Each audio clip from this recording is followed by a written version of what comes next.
Studies have shown that women release a chemical hormone or pheromone when they are fertile, making them more desirable and attractive to men. Pheromones are odorless and colorless and can only be detected on a subconscious, instinctive level, and are proven to affect the behavior of both animals and humans. When a woman is taking a contraceptive, her body responds as if she is pregnant and infertile, and therefore no longer releases the pheromone of fertility, making them less desirable to men. Studies have shown that men are far more attracted to average fertile women than they are even to supermodels. In 2008, National Survey of Family Growth reported that 99% of sexually active women in the United States had or were contracepting. What is a man to do when the majority of women are contracepting and he no longer finds them desirable?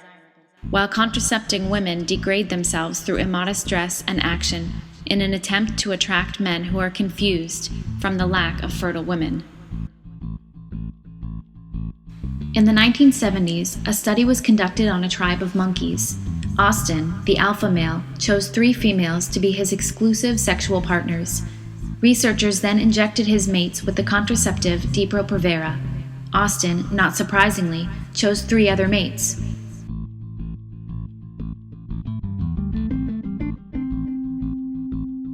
Then the researchers injected all the females in the tribe. Austin became confused, and his actions bizarre. He no longer paid any attention to the females of the tribe, and instead had sexual interactions with the other males.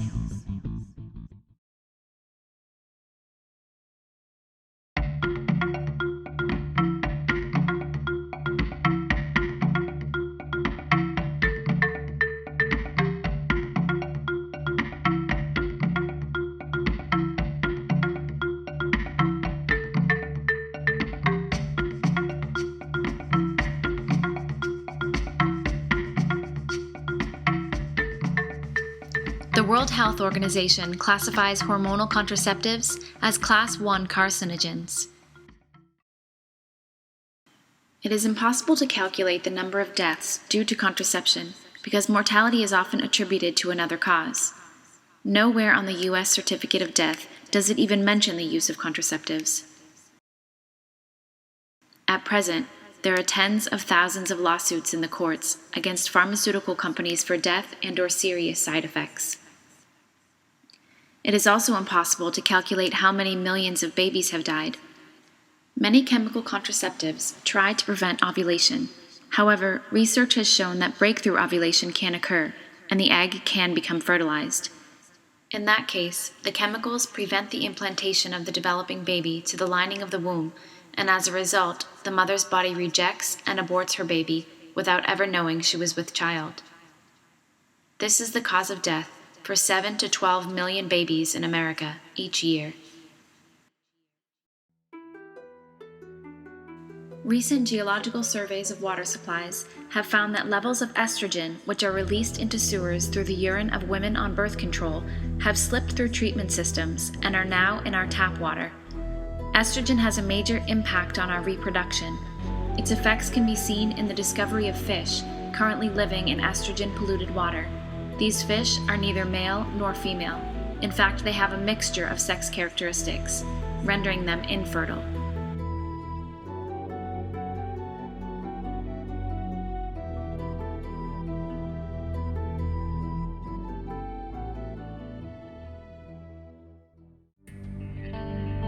With the prevalence of contraception, it's no wonder that adultery is on the rise,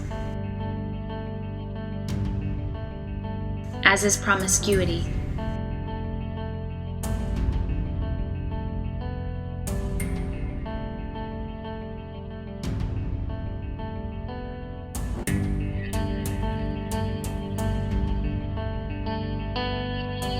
Homosexual behavior.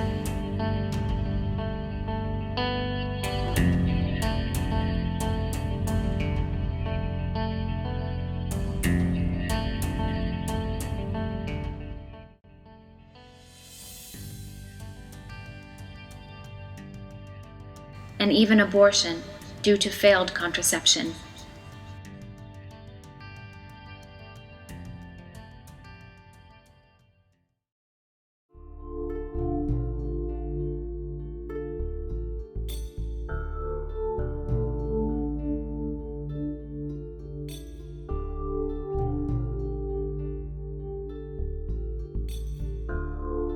the entire world's population could fit quite comfortably in the state of Texas. If you divide the landmass of Texas with the current population, each person would have over 1,000 square feet. That's almost a quarter of an acre per person. Texas would be a functional megacity, much like New York City. And no one would live anywhere else on the planet.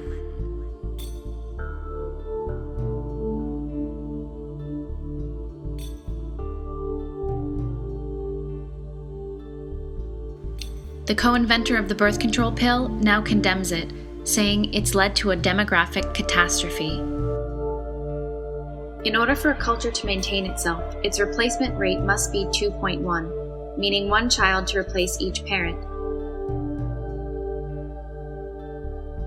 When a civilization is below the replacement rate, its population size will decrease and runs the risk of extinction.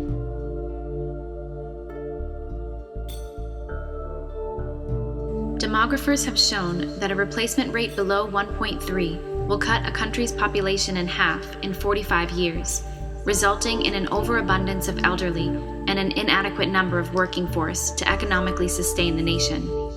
Mainstream media has recently reported that the low birth rate of Japan is leading to eventual extinction. The governments of Russia and Singapore are offering cash incentives of up to $18,000 per child to induce larger families. Russian President Vladimir Putin warned the parliament that the lack of babies is a serious crisis threatening Russia's survival. According to the statistics of the CIA, there are over 100 countries with birth rates below what is necessary.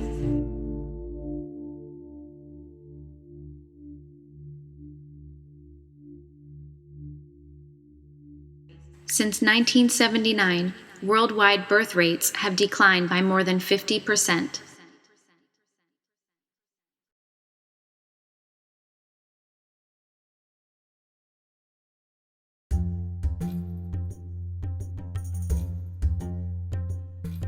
Chemical contraceptives are not the only problem. It's the whole birth control mentality. This idea that we have the right to decide when and how life comes about. With contraception, we see the prevention and termination of life, but there are many on the opposite side of the spectrum, creating life by artificial means. In vitro fertilization is the cause of birth for over 5 million babies, but this creation of life comes with a price. For every single child born, 30 are created. The other 29 are either killed or frozen.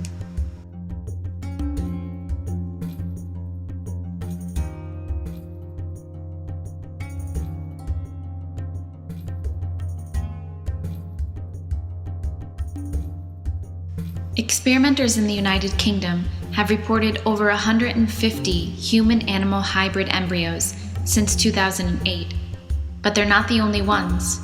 Cloning is happening all over the world.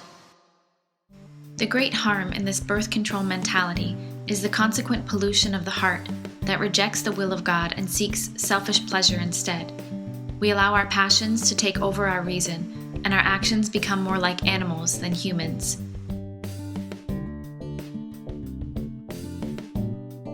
There are people who take this literally, like Brian, on trial for bestiality, who says his relationship with his dogs are equivalent to a marriage-type relationship and should be legal. Or the North American Man-Boy Love Association, working to abolish age of consent laws and legalize sexual interactions with minors. When we act contrary to God's will, putting pleasure above authentic love, we sink below our dignity as persons, made in the image and likeness of God, who has given us this marriage act as a sign of himself.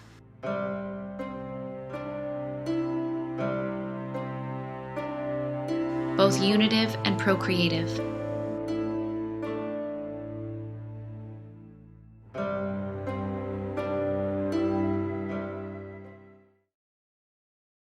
Sterilization is the most frequent form of contraception used worldwide, resulting in over 223 million couples permanently unable to reproduce.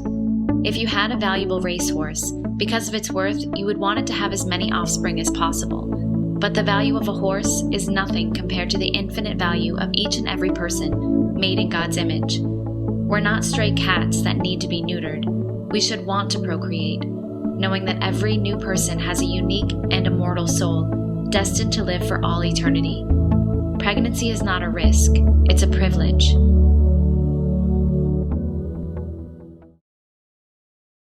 Up until 1930, all Christian denominations condemned contraception as sinful. Augustine wrote about it in the 4th century, saying, "Marital relations, even with a lawful wife, are unlawful and degrading when the conception of a child is deliberately frustrated. This was the sin of Onan, and God struck him dead because of it." Martin Luther said the sin of contraception is far more atrocious than incest and adultery, while John Calvin condemned contraception, saying it was doubly monstrous. In 1930, swayed by growing social pressure, the Anglican Church announced that contraception would be allowed, but only for married couples and only for grave reason. Soon after, they completely caved in, allowing it across the board. Since then, all Protestant denominations have followed suit, putting the pleasure of man above the law of God.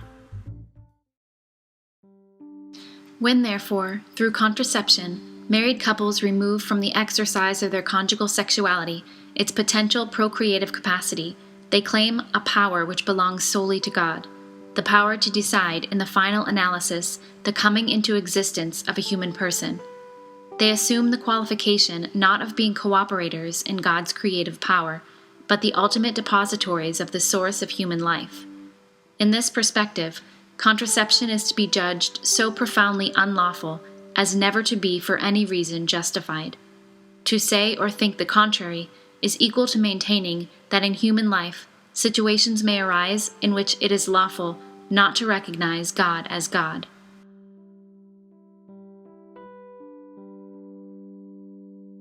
Contraception is the path that has led us to the culture of death prevalent in the world today, but it doesn't have to be the path of our future.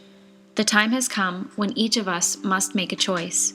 Will we continue on the path of self-seeking, empty pleasure, and false joy, at the cost of contravening the will of God, or will we follow the path of virtue, which entails sacrifice and a total gift of self, deep peace and authentic joy, which only comes when living in the will of God? Don't be fooled by the promises of the world.